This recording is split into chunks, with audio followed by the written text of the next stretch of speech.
Faly miarabantsika rehetra tratran'izao andro fahatelo izay rahantsika mandinika ilay lohevitra hoe efa voavonjy ve sa ary manona ny fiadanan'ny tompo amintsika marikariva ihany koa noho ny nahafahantsika miaraka manokana fotoana andinihana izany tenin'Andriamanitra izany izay fantatra ary noana tsara mihitsy hoe tena ao anatintsika ny etaeta ny amin'izany hoe famonjena izany ary ny olona rehetra mihitsy moa izany tena marina dia samy mangita eta izany famonjena izany avokoa ary indraindray sahirana mamaly an'ilay fanontaniana hoe efa voavonjy ve sa amin'ny lafiny iray mety misy tonga dia afaka mamaly satria mety mihevitra ny tenany na mijery ny tenany izy dia ozy izy hoe za efa voavonjika amin'ny ny sasany indray misalasala tsy mahazo antoka satria mijery ihany koa ny fiainany sy ny asany sy ny momba azy sy ny tenany dia misalasala hoe raha jerena ny fiainako dia mety tsy voavonjy mihitsy aho. Jerevantsika tamin'ny andro roa lasa zany zay ny hoe azosika atao ve ny voavonjy valiny tsotra azosika atao ny voavonjy ary Andriamanitra dia nanome antsika ny fomba izay hamonjena antsika dia hitantsika zany zao tamin'ny omaly le teny amin'ny Efesana 2:2-5 dia milaza le ten'Andriamanitra hoe fa fahasoavana no namonjena antsika ozy izy amin'ny finoana tsy avy amintsika izany fa fanomezana avy amin'Andriamanitra. Mahafinaritra io teny io, fahasoavana no amonjena antsika, fahasoavana fanomezana maimaim-poana tsy avy amintsika tsy noho ny aminao tsy noho ny mombanao fa fanomezana omen'Andriamanitra. Zay mahafahasoavana azy hoe fanomezana izay omena na atolotra ho an'ny olona izay tsy mendrika, izay natao hoe fahasoavana. Raha ohatra mantsy zany tsy izay le izy dia lasa mivadika hoe valosoa hoe satria ianao nanao an'izao dia ity ara omenanao ity zavatra ity. Fanomezana io dia iny zavatra omena iny amin'izay fotoana izay valosoa ny anarana. Fa le fahasoavana zany dia olona izay tsy mendrika, raha ny momba an'ilay olona dia tsy mendrika ny azo an'ilay zavatra izy kanefa omena azy maimaim-poana le izy. Zay natao hoe fahasoavana. Ny famonjena antsika dia fahasoavana izay omen'Andriamanitra antsika. Dia hoy hoe isaorantsika Andriamanitra fa afaka miatrika indray tsika ty andro fahatelo ity. Mbola velonayna soamantsara tsy nohony amintsika, tsy nohony amintsika satria hoe tsika ohatroatra an'izao sisa dia mbola nomen'Andriamanitra tombonandro. Fa misy an'ilay teny amin'ny fitomanina toko fahatelo misy anazy ny 2:20 dia milaza an'izay zavatra izay. Ahoana moa no izy milaza le ten'Andriamanitra? Inona ny mbola ahavelomantsika ankehitriny? Zay mbola famonjena antsika ihany hoe satria ianao tsy maty maly fa mbola velona amin'izao fotoana izao dia mbola famonjena antsika noho n'inona dia io fitomanina toko fahatelo io mamaly azy. Mba vakitsika kely ary fitomanina toko fahatelo ny 2:20 sy ny 7:20. Amin'ny anaran'i Jesosy, ny famindrampon'i Jehovah no tsy nahalany ritra antsika fa tsy mitsahatra ny fiantrana. Vaovao isa-maraina izany lehibe ny fahamarinanao. Zay ozy izy ten'Andriamanitra hoe ny famindrampon'i Jehovah no nanino ozy izy tsy nahalany ritra antsika. Hitanareo zay le hoe fahasoavana. Ny famindrampon'i Jehovah no tsy nahalany ritra anao. Dia ozy izy fa tsy mitsahatra ny fiantrana, tsy mitsahatra ny fiantrana. Tsy hoe rehefa nanao an'izao ty olona ty dia okizay okzay tsy amndrana fo okzay tsy vonjena ntsony izy tsy mitsahatra amin'ny fiantrana zay le tena am jaona toko fa 3:40 manao hoe fa toy zao nitiavan'andriamanitra ny zao tontolo zao nomeny zanan'ilay tokana nomeny ny zanan'ilay tokana mba tsy ho veja rehetra mino azy fanana fiainana mandrakizay. Amin'ny andininy manaraka eo ade 7 eo amin'ny fitomanena toko 7 dia ozy izy hoe vaovao samaraina izany ozy izy lehibe ny fahamarinanao. Matetika amin'ny tentsika zany rehefa hoe tonga maraina tena soran'Andriamanitra soran'Andriamanitra fa mbola velonaina soamantsara mbola tratry ny andro vaovao.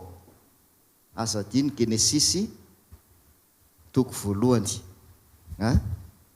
Genesisy toko voalohany 1:5 dia ozy izy le ten'Andriamanitra hoe ary Andriamanitra tamin'ny famoronana voalohany zany io dia ozy izy Andriamanitra ary Andriamanitra nanao ny mazava ho andro ary ny maizina nataony hoe alina dia nisy hariva ary nisy maraina andro voalohany zany. Ny andro anankiray zany amin'Andriamanitra dia amin'ny hariva manomboka fa tsy maraina. Amin'ny hariva manomboka ny andro iray amin'Andriamanitra amin'ny hariva.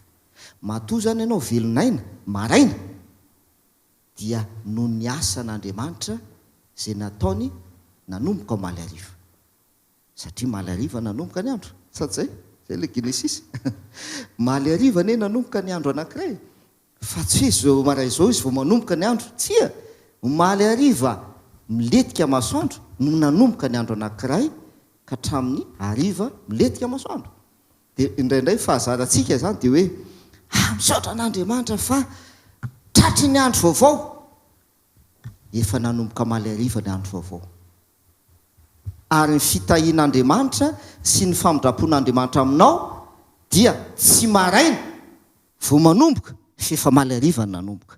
Atsika Elisa zay ny ao Baiboly maly hariva nanomboka ny famindrapon'Andriamanitra ka matoa ianao tsy lany ritra androany dia efa maly hariva Andriamanitra no namindra fo taminao. Atsika Elisa maly hariva Andriamanitra nefa namindra fo taminao ka tsy nahalany ritra anao.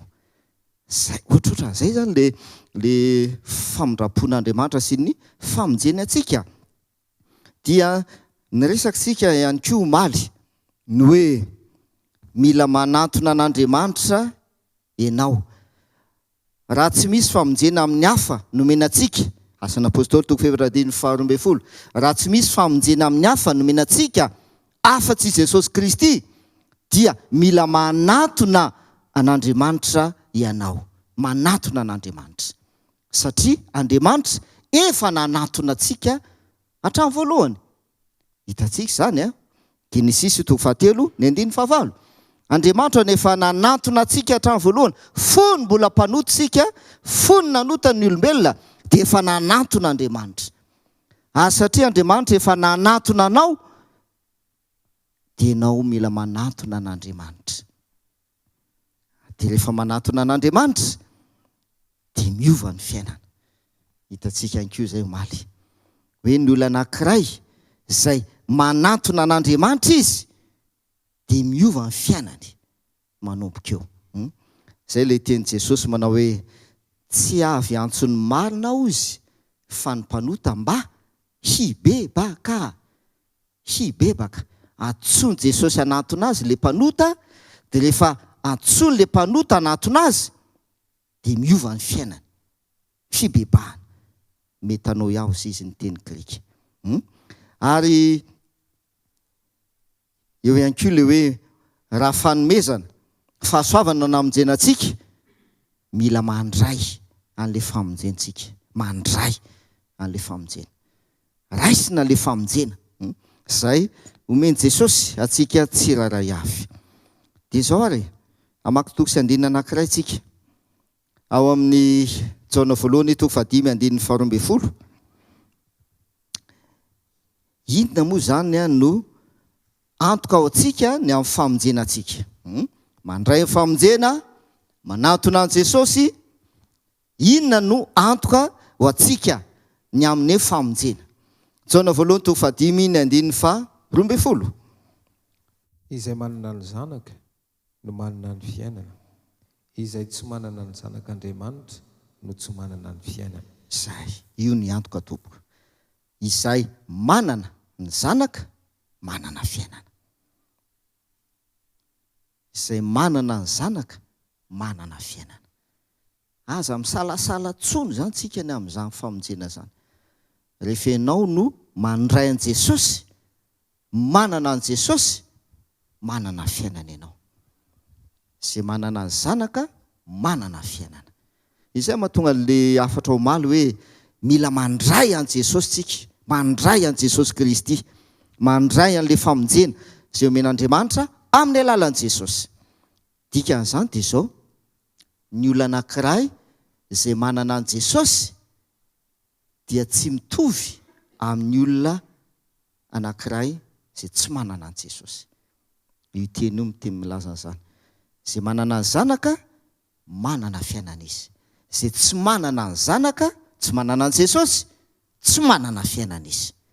Tsy mitovy ny fiainan'ny olona anankiray manana an' Jesosy sy ny fiainan'ny olona anankiray tsy manana an' Jesosy. Atsika zany tsy mitovy. Ary io zany tsy azo amboamboarina io. Zaho anao an'izao dia amin'izay mba ho hitan'ny olona hoe zany manana an' Jesosy. Tsy azo amboamboarina io. Ary izay mahatonga ny apôstôly Paoly miteny manao hoe voaomby miaraka amin'ny Kristy eo amin'ny hazo fijaliana ozy, ary tsy izao intsony ny velona fa iza ny velona ato anatiko? Kristy no velona ato anatiko. Kristy no velona ato anatiko. Dia le hoe Kristy mivelona ao anatinao, tsy azo amboamboarina. Tsy azo amboamboarina. Izay mahatonga le hoe izay manana ny zanaka, manana an' Jesosy, manana fiainana izy. Ao amin'ny Hebreo toko 1:19. Mino fa tena resy lavitra sika hoe anatona an'Andriamanitra, anatona an'Andriamanitra. Amin'ity taona vaovao ity dia anapa-kevitra, anatona an'Andriamanitra. Tsy ala amin'Andriamanitra intsony, tsy analavitra an'Andriamanitra eo amin'ny fomba fiainana sy sisa. Ary mino ankeo fa tapa-kevitra sika ny handray an' Jesosy, ka hoe anana an' Jesosy eo amin'ny fiainanao amin'ity taona vaovao ity dia fiainana miaraka amin'ny Jesosy, fiainana manana an' Jesosy. Fandao mba manketsika ny Hebreo toko 1:15. Hebreo toko 1:15. Ao na voalaza ary. Fa raha tsy amin'ny finoana dia tsy misy azo atao azona sitraka aminy. Fa izay manatona an'Andriamanitra dia tsy maintsy mino, fa misy izy sady mpamaly soa izay mazoto mitady azy. Zay. Mazava le ten'Andriamanitra. Mila manatona an'Andriamanitra tsika, dia hozy izy ny teny. Raha tsy amin'ny finoana dia tsy misy azo atao azahoana sitraka amin'Andriamanitra. Raha tsy amin'ny finoana. Izay manatona an'Andriamanitra hozy izy dia tsy maintsy manino hozy izy? Mino fa misy izy sady mpamaly soa izay mazoto tady azy. Io zany be da be ny olona milaza hoe mino an'Andriamanitra. Ary ny kristianina rehetra dia matetika milaza an'izany hoe zahay mino. Dia lasa tsona, lasa anarana moa zany le izy hoe mpino. Hoe mpino. Zareo mpino sy sisa. Lasa anarana le izy, le hoe mpino na le hoe mino. Fa ny ten'Andriamanitra mazava tsara hoe izay manatona an'Andriamanitra dia tsy maintsy mino. Dia inona le inona? Misy Andriamanitra. Dikan'izay ny olona izay milaza fa mino an'Andriamanitra dia mampiseho eo amin'ny fiainana izy fa misy Andriamanitra. Zay le zavatra amin'izao. Ary izay mahatonga le hoe be da be ny olona milaza fa mino an'Andriamanitra fa ny fiainana tsy mampiseho fa misy Andriamanitra. Asika le izy. tsy mampiseho fa misy Andriamanitra amin'ny fiainana. Azay dia lasa manao zavatra hafahafa. Dia mivoaka ty teny ty manao hoe tena tsy matahotra, anino izy izy? Zay tsy matahotra n'Andriamanitra mihitsy raha ngahy iny olona iny a. Tsy matahotra n'Andriamanitra. Kanefa iny olona iny milaza izy fa manino? Mino. Sady zay mino. Mino. Kanefa tsy matahotra n'Andriamanitra. Azay mahatonga ty teny ao amin'ny Hébreu ty hoe zay milaza, zay manatona n'Andriamanitra dia tsy maintsy mino fa misy izy sady mpamaly soa zay mazoto mitady azy. Ndao antsika amaky ny ten'Andriamanitra amin'ny asan'ny apôstôly ary. Velona amin'ilay fanontaniantsika, inona ny ataoko? Avaditsika kely izy. Inona ny atao azahoana famonjena? Efa vovonjy ve ianao sa? Dia hozintsika hoe raha le eo amin'ny Hébreu, za tompoko efa manatona n'Andriamanitra. Za tompoko efa mino an Jesosy. Za efa mino an'Andriamanitra. Dia andao mba mahakelitsika amin'ilay asan'ny apôstôly toko 4:10 ary. Asan'ny apôstôly toko 4:10. Dia ho vakitsika ny 9:30 sy ny 9:130. Ao ary mba vakio kely ny ten'Andriamanitra. Asan'ny apôstôly toko 4:10 ny 9:30 sy ny 9:130. Ary rehefa nentiny nivoaka izy roa lahy, dia hoy izy, tompoko, inona no mety ataoko mba ho vonjena? Hatreo aloha fantaniana mitovy amin'le lohahevitra raintsika ihany le fantaniana fa amin'ny endriny hafa. Le fantaniana eto dia hoe tompoko, inona no mety hataoko mba ho vonjena aho? Inona no mety ataoko mba hatonga ahy ho voavonjy? Inona no mety ataoko mba azahoako famonjena? Zay mitovy amin'le lohahevitra antsika hoe efa voavonjy ve sa? Manao. Inona no mety atao mba ho vonjena? Valina 9:130. Dia hoy izy roa lahy, minoan Jesosy tompo, dia ho vonjena ianao sy ny ankonanao. Zay. Tsotra be le valiteny. Inona mety ataoko mba ho vonjena aho? Minoan Jesosy tompo, dia ho vonjena ianao sy ny ankonanao. Zay mahatonga ilaina amin'ny Hébreu hoe raha tsy amin'ny finoana dia tsy misy azo atao azahoana sitraka amin'Andriamanitra. Mila mino an'Andriamanitra ianao. Mino fa misy Andriamanitra. Mino an Jesosy.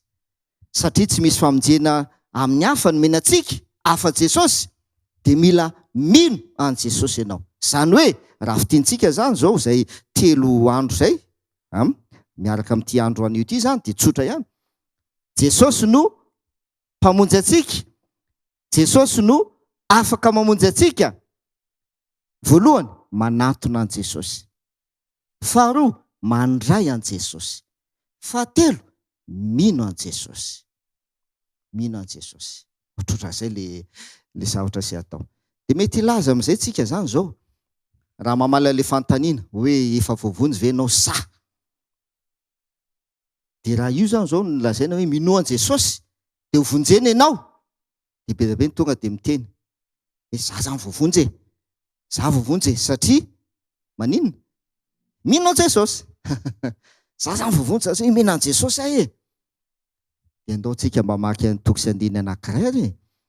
Ao amin'ny Jaona toko 4:4-20. Ao mba voalaza le ten'Andriamanitra. Jaona toko 4:4-20.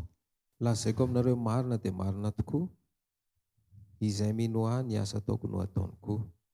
Ary hanao asa lehibe noho izany aza izy, satria izao mankany amin'ny ray. Saora tovo. Eto dia azavain'i Jesosy tsara le hoe mino azy, mino azy. Dia hoy izy Jesosy, lazaiko aminareo marina dia marina tokoa, izay mino ahy ny asa ataoko no ataony koa. Ny fomba fiainako ny fomba fiainany. Ny toetrako no toetrany. Zay io teny Jesosy io. Izay mino aho Jesosy ny asa ataoko, ny fomba fiainako, zay koa no ataony. Ary eo zany no mila mitandrintsika. Zay mahatonga le hoe betsaka no mamita tena amin'le famonjena. Betsaka zany mamita tena. Hoe zany efa zao manao an'izao, manao an'izao, manao an'izao, manao an'itsy, ka inona moa zany tsy mahavovonjy ahy? Efa vovonjy aho ka. Zay le valy le fantaniana. Efa vovonjy ve sa? Za efa vovonjy. Fa ity teny Jesosy ity dia mazava. Izay mino aho Jesosy, ny asa ataoko no ataony koa. Ny antony dia misy an'le teny amin'ny Jakoba. Jakoba 4:. Ndao mba vakitsika kely ny tenin'Andriamanitra. Jakoba 4:7. Inona mahatonga Jesosy milaza n'io teny io? Hoe izay mino ahy, ny asa ataoko no ataony.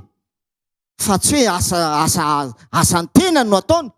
Hoe ianao milaza fa mino ahy dia zay tianao atao no atao.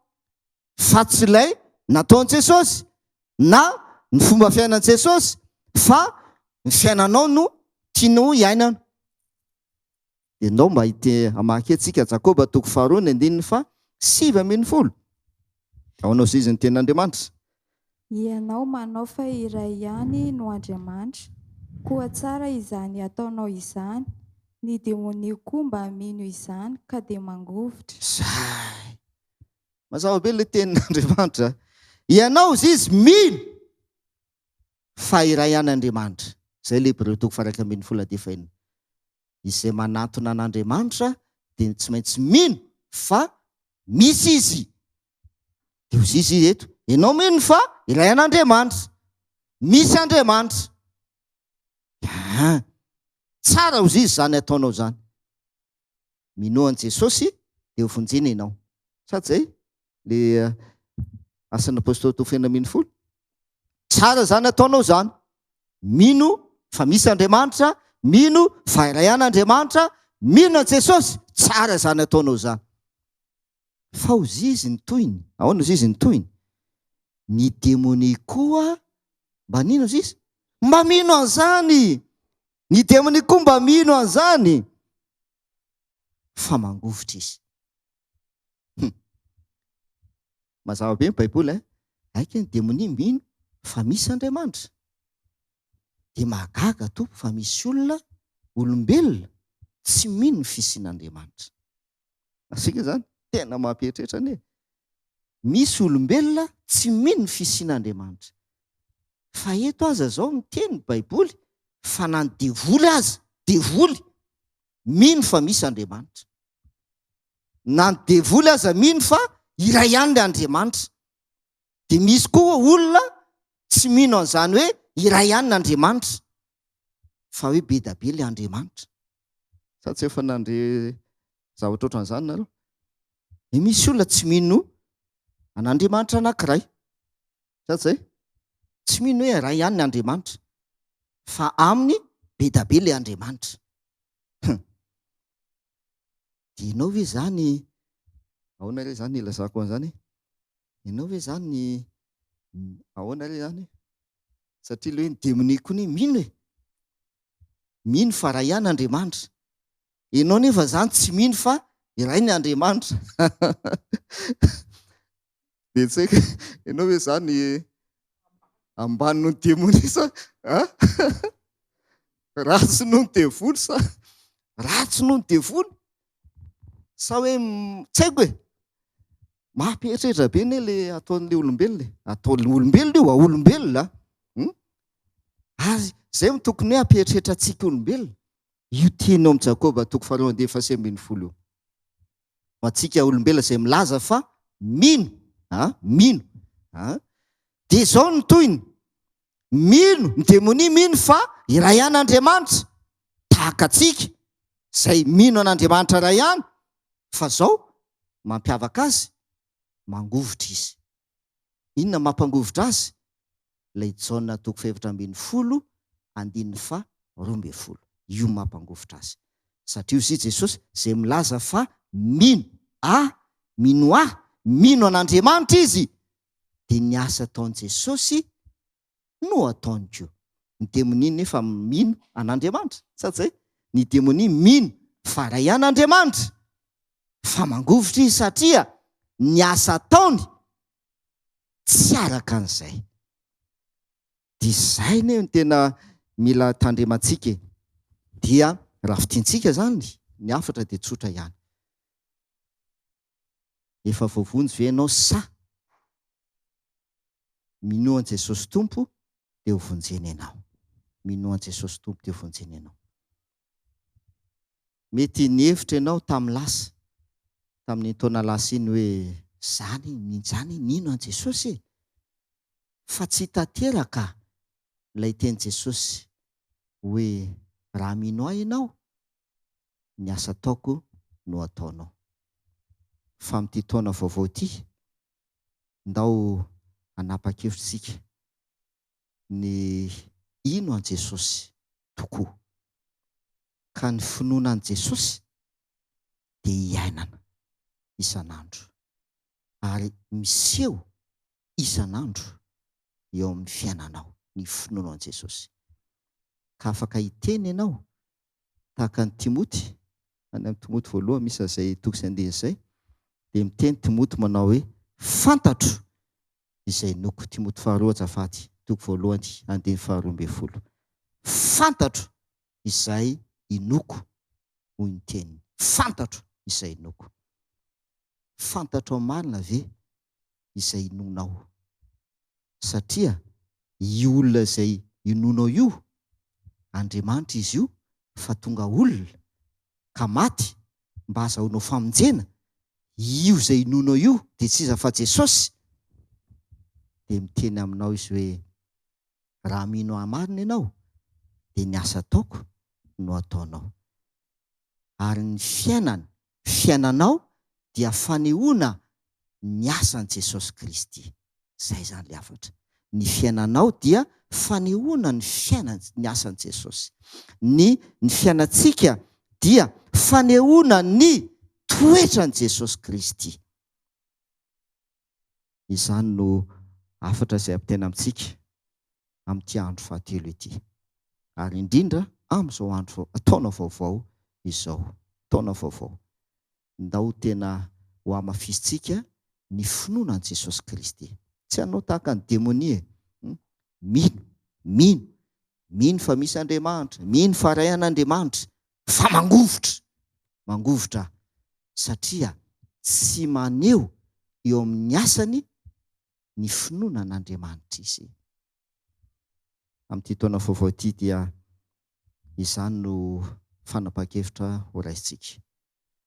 Mba ho tanteraka eo amintsika ny izany hoe finoana an Jesosy marina izany. Ka ianao izay mino an Jesosy dia haneho eo amin'ny fiainanao ny asan'i Jesosy Kristy. Dia amin'ity taona vaovao ity, ny fiainanao rehetra, ny asa ataonao rehetra dia ho tanteraka eo aminao ny asan'i Jesosy. Zay io ny tena marina. Hoy Jesosy hoe izay mino ahy, ny asa ataoko no ataony. Amin'ny fomba ahoana ny ahafahanao ny ahavitanao ny asan'i Jesosy? Amin'ny fomba ahoana ny ahavitanao hanao ny asa izay nataon'i Jesosy? Tsy vitanao lay zany. Fa ny tena marina, raha mino an Jesosy ianao dia hiseho eo amin'ny fiainanao ny asan'i Jesosy.